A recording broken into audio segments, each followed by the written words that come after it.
Hola nuevamente a todos. Sean bienvenidos a mi programa radial.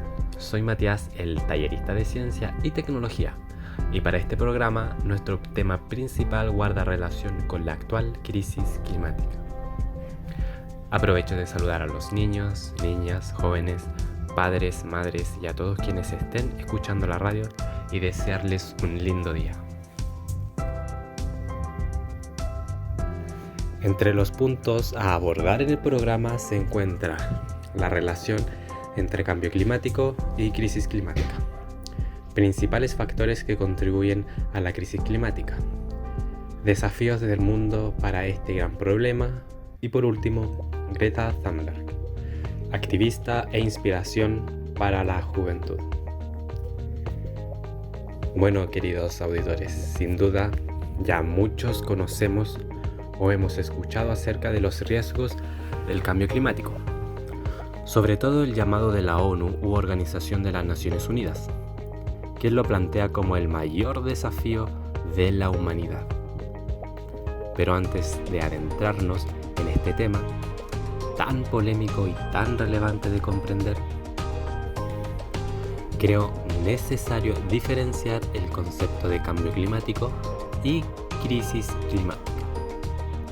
Para empezar, hace varios meses atrás, el presidente de los Estados Unidos, Donald Trump, planteaba que el cambio climático no representaba un gran problema ni para la economía ni para la sociedad, ya que al parecer para él el clima sí cambia, pero esto va y vuelve. Aquello que plantea es correcto, pues el cambio del clima es un fenómeno que ha ocurrido a lo largo de la existencia de nuestro planeta, ya que la Tierra ha sufrido sequías globales, épocas de extremo frío, como lo fue la última glaciación ocurrida en el Pleistoceno, así como lo ambienta la película La Era del Hielo. También han existido épocas de intensas lluvias, intenso calor, etc. Pero lo central de lo anterior es que dichos cambios en el clima ocurren en un tiempo muy prolongado, es decir, tardan millones de años para que ocurran. Las grandes consecuencias de dichos cambios se resumen en las grandes extinciones de seres vivos, en donde los fósiles y las muestras de suelo son evidencia concreta del cambio climático. Entonces, les planteo lo siguiente. Si es un fenómeno que ocurre de forma natural, ¿por qué la comunidad científica está tan desesperada en abordar y tratar de solucionar el problema? Se los dejo ahí, para que traten de pensarlo. Les daré 30 segundos para que lo piensen y luego lo abordaré.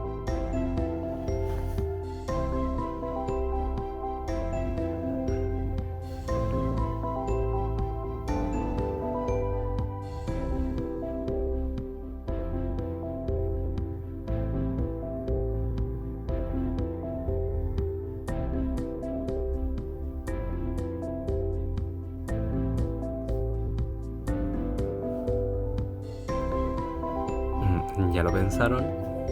Bueno, gran parte de la desesperación se debe a que estos cambios en el clima no están ocurriendo actualmente en millones de años, sino que se reduce a siglos, es decir, cientos de años. Cada día, en diferentes puntos de la geografía mundial, el planeta nos manda mensajes sobre las enormes transformaciones que está sufriendo, desde cambiantes pautas meteorológicas que amenazan la producción de alimentos hasta el aumento del nivel del mar que incrementa el riesgo de inundaciones catastróficas. Bueno, y es en este punto donde entra el concepto de crisis climática. Como se da cuenta, en los ejemplos anteriores, la crisis climática se entiende como las consecuencias sobre el clima a causa de la actividad humana, es decir, los resultados de las distintas actividades humanas y su impacto en el flujo normal del clima. En este punto, todos somos responsables de las consecuencias sobre el clima, pero una gran porción de la culpa se la lleva a la población adulta, en donde a modo de crítica son quienes, a pesar de conocer sus acciones sobre la crisis climática, no cambian muchas de sus costumbres en pos de disminuir su impacto. Un ejercicio que podrían hacer en casa para evidenciar la crítica es identificar qué acciones comunes de nuestros padres se relacionan indirecta y directamente con el cuidado del medio ambiente. También pueden cuestionarse qué tanto nos enseñan los adultos sobre el cuidado del medio ambiente, por ejemplo. Para terminar este punto, planteo el siguiente resumen. El cambio climático es un fenómeno natural que ha ocurrido y ocurre en el planeta desde su origen. Uno de sus factores principales es el calentamiento global, el cual ya muchos conocen y se refieren a la variación de la temperatura en la Tierra, la cual afecta a las condiciones climáticas de los distintos lugares de la Tierra. Una de las particularidades del calentamiento global es que tarda millones de años en ocurrir. Por ejemplo, si aumentar o disminuir 1 grado Celsius tarda aproximadamente 50 millones de años. Por otra parte, la crisis climática se refiere a las consecuencias sobre el repentino y acelerado cambio del clima provocado por las acciones del ser humano. Por ejemplo, la aceleración del calentamiento global, ya que si aumentar o disminuir 1 grado Celsius tarda aproximadamente 50 millones de años, se ha demostrado que en el periodo de los últimos 200 años la temperatura ha aumentado 1,5 grados Celsius. Daño cuenta de una cifra muy pequeña en años. Por lo tanto, el cambio climático ocurre por condiciones que se dan naturalmente, mientras que la crisis climática ocurre por causas del ser humano que impactan en el flujo natural del cambio climático. Para más información pueden dirigirse al grupo gubernamental de expertos sobre el cambio climático o IPCC, en donde encuentran información más detallada sobre el tema. Cerrando el punto anterior, la comunidad científica ha identificado los principales factores provocados por el ser humano que contribuyen a la actual crisis climática. Entre los principales factores que contribuyen a los acelerados y repentinos cambios en el clima se encuentran la emisión de gases de efecto invernadero, la modificación biogeográfica y la reducción de bosques nativos.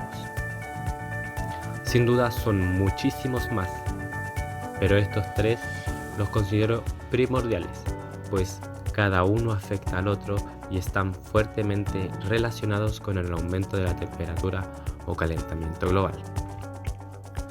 Cabe destacar que cada uno también puede ser abordado desde distintos puntos, por lo tanto, los que presente hoy serán un tanto específicos. Para empezar entonces, los gases de efecto invernadero han existido desde el inicio de la Tierra y a su vez son el factor que se relaciona de manera directa con el aumento de la temperatura.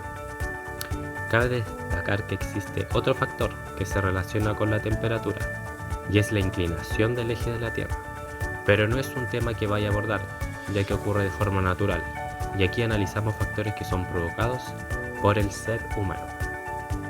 Entonces, los gases de efecto invernadero son como piezas de Lego, muy diminutas, que no son posibles de ver, pero sí de medir su concentración. Ahora bien, no se parecen nada a los Legos en tanta forma, pero la idea es que están compuestas por distintas piezas que le dan distintas particularidades. Una de las principales particularidades de estas piezas es que al estar en la atmósfera retienen la energía del Sol. Es decir, cuando la energía del Sol ingresa a la Tierra, gran parte de esta rebota con la superficie de la Tierra y vuelve al espacio. En palabras simples. Ahora bien, La otra parte de la energía que no rebota es absorbida por la Tierra, ya sea por nubes, la superficie terrestre y los gases de efecto invernadero, que son muchos. Por lo tanto, estos gases absorben esta energía y definen la temperatura de la Tierra. Ahora bien, si la concentración de gases aumenta, la energía que rebota en la superficie es absorbida, provocando que la temperatura promedio aumente. En resumen, la Tierra se calienta. Entre los gases que más emiten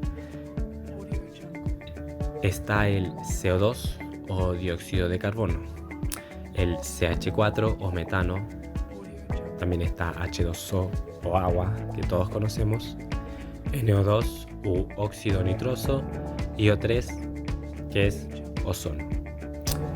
Este último compuesto forma la capa de ozono y se encarga de reflejar la radiación ultravioleta, la cual es dañina para la vida, pues conlleva a desarrollar el cáncer a la piel. Cabe destacar que la concentración de ozono disminuyó bastante hace 3 o 4 décadas, y eso provocó un agujero en el Ártico, dejando expuestos a los rayos ultravioleta a países como Chile y Argentina. De ahí la importancia de usar bloqueador solar en cualquier época del año. Así que no lo olviden. Cabe destacar que el agujero ha ido disminuyendo, pero de forma gradual y muy lenta. Dejando de lado el ozono, entre los principales gases mencionados que han impactado negativamente, provocando el aumento de la temperatura, se encuentra el dióxido de carbono, óxido nitroso y metano. Este último es quien más energía absorbe en comparación al resto. Entre las fuentes antropogénicas o humanas que emiten dióxido de carbono se encuentran los medios de transporte que utilizan derivados del petróleo como combustible, como por ejemplo aviones, automóviles, camiones, motocicletas, etc. También están las grandes industrias y fábricas, y aunque se estima que la contaminación atmosférica que producen los vehículos es mucho mayor. También los incendios forestales, que en su mayoría son provocados por el ser humano, quema de madera o carbón, entre otros.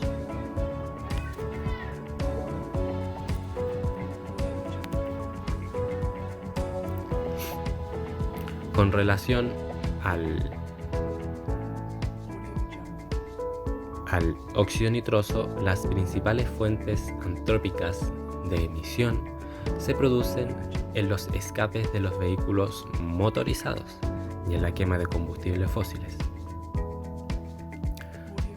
Cabe destacar que actualmente se estima que el aumento de CO2 es casi la mitad del que ya se encontraba desde antes, y tan solo en un periodo de 200 años. En palabras simples, la cantidad de O2 que se ha emitido en los últimos 200 años es casi la mitad al CO2 que ya existía, es decir, aumentó un 150%.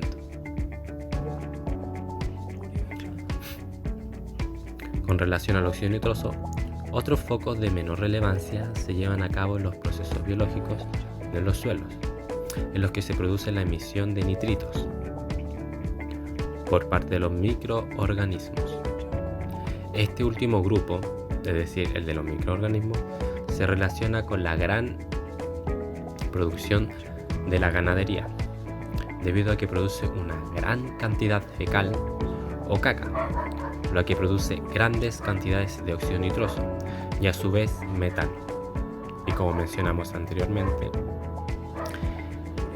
el metano es uno de los gases de efecto invernadero que más energía absorbe, y como absorbe más energía, la temperatura aumenta mucho más en relación al CO2 y al óxido nitroso.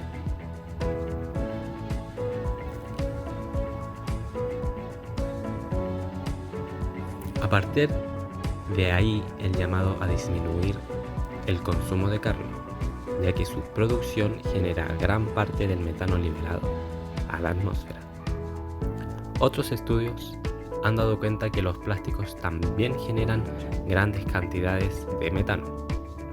De ahí la importancia de reciclar para así reducir la producción de plásticos. Por otro lado, la modificación biogeográfica se refiere al estudio del movimiento de especies en una distribución geográfica. Por ejemplo, estudiar la dispersión e invasión de pinos en la región de Araucanía. Muchas especies no nativas o no originarias o exóticas han afectado diversos ecosistemas nativos y a su vez contribuyen al calentamiento global. Por ejemplo, el eucaliptus es un árbol exótico muy invasivo. Como dije anteriormente, la palabra exótico significa que no es originario del lugar en el que se encuentra.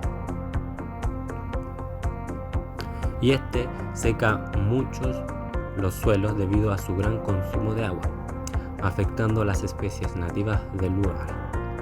A su vez, es una planta pirófita, al igual que el pino y el aroma.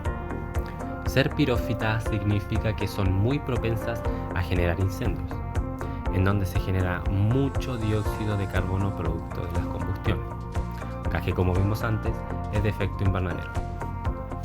Otras especies como el castor han devastado grandes bosques en el sur de Chile.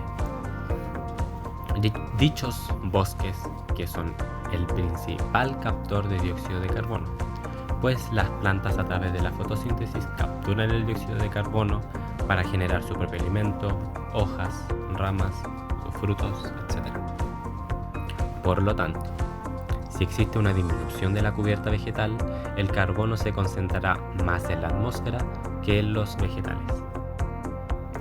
Cabe destacar que el dióxido de carbono es captado por otros organismos, pero la reducción de bosques es un problema que podemos controlar de manera inmediata.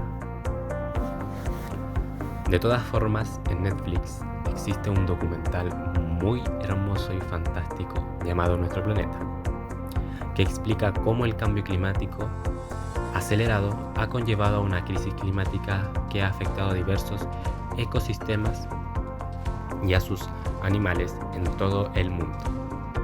Les sugiero verlos quienes puedan, en donde evidenciarán qué tan profundo es el daño y qué cosas podemos hacer para disminuir o ralentizar el impacto. Para finalizar con este punto, considero importante incluir que son diversos los factores de impacto que contribuyen al cambio climático acelerado. Entre ellos, las grandes industrias son quienes más potencian esta crisis, pero también es necesario mirar acciones personales, que también contribuyen, por ejemplo, al calentamiento global. Pues es necesario comenzar desde nuestra casa a educarnos y llevar a cabo acciones en pos de frenar esta emergencia. Más adelante hablaré de Greta Thunberg, una joven sueca que, al igual que ustedes, emprendió la lucha contra la crisis climática, sin la necesidad de grandes artefactos o influencia.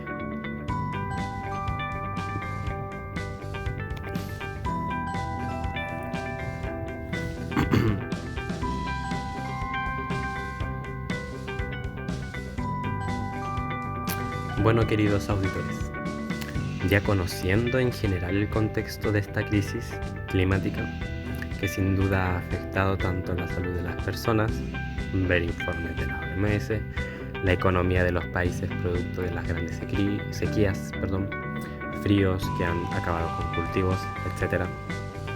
Para ello pueden ver informes del CEPAL, y además, sin dejar de lado el daño inmenso al mundo natural, muchos de los gobiernos del mundo han acordado hacer frente a este gran desafío de la humanidad. El IPCC redactó un informe sobre los efectos del calentamiento global, en donde concluyen que hay que limitar el calentamiento global a 1,5 grados Celsius, y aquello requerirá transiciones rápidas y de gran calado. En la Tierra, la energía, la industria, los edificios, el transporte y las ciudades. Las emisiones netas mundiales de dióxido de carbono de origen humano tendrían que reducirse en un 45% para el 2030, con respecto a los niveles del 2010, y seguir disminuyendo hasta alcanzar el cero neto, aproximadamente en el 2050. Y sin dudas será el mayor desafío de la humanidad, pues depende mucho de tanto de maquinarias que emiten CO2. No obstante, la ONU ha desarrollado desde antes acuerdos con el fin de abordar este problema, que ya se había planteado desde antes. Entre los más representativos están la Convención Marco de las Naciones Unidas sobre el Cambio Climático, quienes están a la vanguardia de los esfuerzos para salvar nuestro planeta. En 1992, la Cumbre para la Tierra dio lugar a la Convención Marco de las Naciones Unidas sobre el Cambio Climático, o CMNUCC, como primer paso para afrontar este enorme problema. Actualmente, un total de 197 países han ratificado la convención, cuyo objetivo final es prevenir una interferencia humana peligrosa en el sistema climático. El Protocolo de Kioto es otra acción puesta en marcha. Esto obliga jurídicamente a los países desarrollados que son parte a cumplir unas metas de reducción de emisiones. El primer periodo de compromiso del protocolo comenzó en el 2008 y finalizó en el 2012. En el segundo periodo del compromiso empezó el 1 de enero de 2013 y terminará en 2020, o sea, este año. También se encuentra el Acuerdo de París, desarrollado en la 21ª conferencia en París de 2015, en donde las partes de la CMNUCC, o Convención Marco de las Naciones Unidas sobre el Cambio Climático, alcanzaron un acuerdo histórico con el objetivo de combatir el cambio climático y acelerar e intensificar las acciones de las inversiones necesarias para un futuro sostenible con bajas emisiones de carbono. El Acuerdo de París agrupa a todas las naciones del mundo. Por primera vez en la historia, bajo una causa común, realizar un ambicioso esfuerzo con el objetivo de combatir el cambio climático y adaptarse a sus efectos. Para lograrlo, la CMNUCC incide en que los países en desarrollo tendrán que recibir un mayor apoyo para impulsar su lucha contra el cambio climático. De esta manera define una nueva ruta de los esfuerzos mundiales para frenar el cambio climático. El principal objetivo del Acuerdo de París es reforzar la respuesta mundial a la amenaza del cambio climático, manteniendo el aumento de la temperatura mundial en este siglo por debajo de los 2 grados Celsius, con respecto a los niveles preindustriales, y proseguir con los esfuerzos para limitar aún más el aumento de la temperatura a 1,5 grados Celsius. Dejando el plano internacional, el Ministerio del Medio Ambiente de Chile se acopla a varios acuerdos internacionales, de entre los cuales se encuentran la Convención para la Conservación de los Recursos Vivos Marinos Antárticos, que analiza y regula el impacto sobre la fauna marina, el Convenio de Estocolmo, que tiene como objetivo proteger la salud humana, facultando a las partes firmantes para adoptar las medidas jurídicas, administrar y/o instrumentos de regulación que estimen convenientes para reducir o eliminar las liberaciones derivadas de la producción y utilización intencional de los denominados contaminantes orgánicos persistentes. Estos son sustancias químicas que se utilizan como plaguicidas en la industria o se producen de manera no intencional a partir de ciertas actividades humanas. También está el Convenio de Basilea, que regula estrictamente el movimiento transfronterizo de desechos peligrosos y estipula obligaciones a las partes para asegurar el manejo del ambiente racional de los mismos. La Convención sobre la Conservación de Especies Migratorias de la Fauna Salvaje, que tiene por objetivo conservar especies migratorias terrestres, marinas y aves que a través de su rango de distribución. También está el Convenio de Rotterdam, que tiene como objetivo promover la responsabilidad compartida y los esfuerzos conjuntos de las partes en la esfera del comercio internacional de ciertos productos químicos peligrosos a fin de proteger la salud humana y el medio ambiente. Entre los acuerdos de los cuales pueden indagar son Convención sobre la conservación de focas antárticas, Convención sobre el comercio internacional de especies amenazadas de fauna y flora silvestre, el Tratado del Antártico, el Convenio Internacional para la Regulación de la Caza de la Ballena, el Convenio sobre la Diversidad Biológica, la Convención sobre zonas húmedas de importancia internacional, especialmente hábitats de aves acuáticas, Convención de las Naciones Unidas de la Lucha contra la Desertificación, Convención Marco de las Naciones Unidas sobre el Cambio Climático, etc. El sitio web es CINIA, el cual se encuentra en la página oficial del Ministerio del Medio Ambiente. Ahí pueden encontrar toda la información sobre este tema. Por último, el 25 de septiembre de 2015, los líderes mundiales adoptaron un conjunto de objetivos globales para erradicar la pobreza, proteger el planeta y asegurar la prosperidad para todos como parte de una nueva agenda de desarrollo sostenible UODS.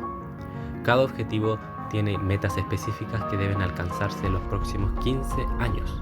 Entre los objetivos relacionados a la crisis climática se encuentran fin a la pobreza, hambre cero, salud y bienestar, educación de calidad, agua limpia y saneamiento, energía asequible y no contaminante, ciudades y comunidades sostenibles, producción y consumo responsable, acción por el clima, vida submarina, vida de ecosistemas terrestres y alianzas para lograr objetivos.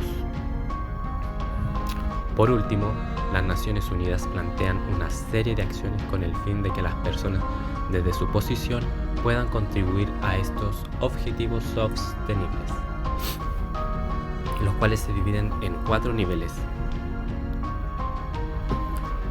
Para conocer cuáles son, pueden ingresar a la página oficial de las Naciones Unidas o escribir en el buscador un.org/es/seleccionar Objetivos de Desarrollo Sostenible y una vez ahí pinchar en el cuadro que dice ¿qué puedo hacer?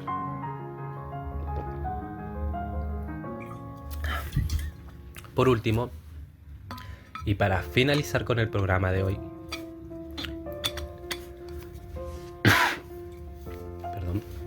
quiero abordar parte de la vida de una gran persona a quien admiro mucho.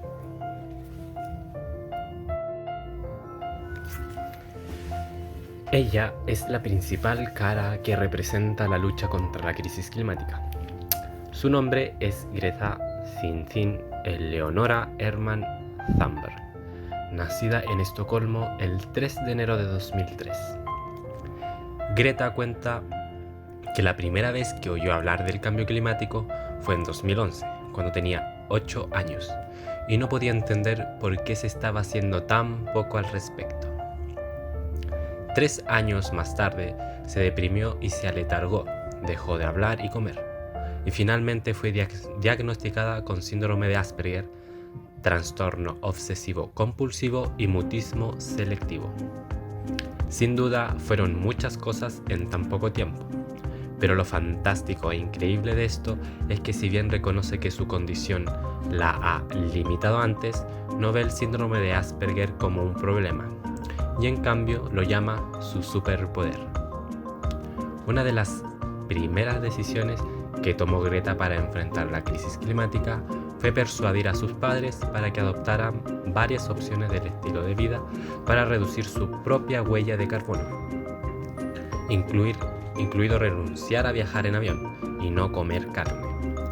Greta afirma que sus padres dieron respuesta a sus peticiones y cambiaron su estilo de vida, lo que le dio esperanza, haciéndole creer que ella podría marcar la diferencia. El 20 de agosto de 2018, Greta Thunberg, quien entonces estaba en 9º grado, decidió no asistir a la escuela hasta las elecciones generales de Suecia de 2018, que se celebrarían el 9 de septiembre tras una ola de calor y de incendios forestales en Suecia. Su demanda fue que el gobierno sueco redujera las emisiones de carbono con base a lo establecido en el Acuerdo de París, por lo que decidió protestar sentándose en las afueras del Riksdag todos los días durante la jornada escolar, junto con un cartel que decía en sueco: Skoltrech for Klimatet, huelga escolar por el clima. Greta fue ganando adeptos hasta resurgir un movimiento global titulado Fridays for Future, que inspiró a más de 1,5 millones de estudiantes a manifestarse cada viernes, al igual que ella, en 133 países y alrededor de 300 ciudades. Después de las elecciones, continuó protestando cada viernes, lo cual llamó la atención a nivel internacional e inspiró a jóvenes de todo el mundo a participar en huelgas estudiantiles. En diciembre de 2018, más de 20.000 estudiantes realizaron manifestaciones en más de 270 ciudades en varios países, incluyendo Alemania, Andorra, Argentina, Australia, Bélgica, Brasil, Austria, Canadá, Chile, Colombia, Dinamarca, España, etcétera. En Australia, miles de estudiantes inspirados por Greta decidieron protestar los viernes, ignorando las palabras del primer ministro Scott Morrison sobre más aprendizaje en las escuelas y menos activismo. Y es en este punto que me gustaría detenerme y preguntarle: ¿qué tanto de lo que aprendemos en la escuela lo internalizamos y lo llevamos a la realidad? ¿Podría ser también el activismo una de las reales formas de darle sentido a nuestros aprendizajes? Bueno, por mi parte, uno de mis mayores deseos es que todo lo que aprendamos pueda ser utilizado en nuestra vida como para decidir, para mejorar mi vida y la de los demás, para actuar y solucionar los desafíos de cada día, para hacer del mundo justo con todos y todo. Por otro lado, es impresionante que una persona diagnosticada con síndrome de Asperger, trastorno obsesivo compulsivo y mutismo selectivo haya logrado grandes hazañas a pesar de las barreras impuestas por la sociedad. En una entrevista, Greta dijo: "Creo que en muchos sentidos los autistas somos los normales y el resto de la gente es bastante extraña. Siguen diciendo que el cambio climático es una amenaza existencial y el tema más importante de todos. Y sin embargo, siguen igual que antes". Claramente, la crítica apunta a que conocemos el contexto, sabemos lo que viene y lo que nos espera si no hacemos algo. Somos expertos reproduciendo el quehacer, pero no lo hacemos. En fin, valoramos las hazañas del resto, pero no somos capaces de hacernos parte de él. Recuerden que esto es trabajo de todos, no de algunos. Recuerden que no basta con pequeños cambios. Es necesario seguir progresando hasta grandes cambios. Recuerden que no es una lucha que pone barreras, es una lucha de los cualquiera. Eso fue todo por hoy. Gracias por escuchar el programa de hoy. Recuerden compartir y llevar a la práctica lo aprendido. El espacio para los talleres es de lunes a jueves de 12:30 a 13 horas y los viernes de 13 a 13:30 horas. Por último, le comparto la siguiente frase de Greta Thunberg, que dice lo siguiente: Los niños generalmente no hacemos lo que nos dices que hagamos, hacemos lo que haces. Y ya que a ustedes, los adultos, no les importa mi futuro, a mí sí me importa. Estoy en huelga escolar por el clima hasta el día de las elecciones. Buena semana a todos y a todas.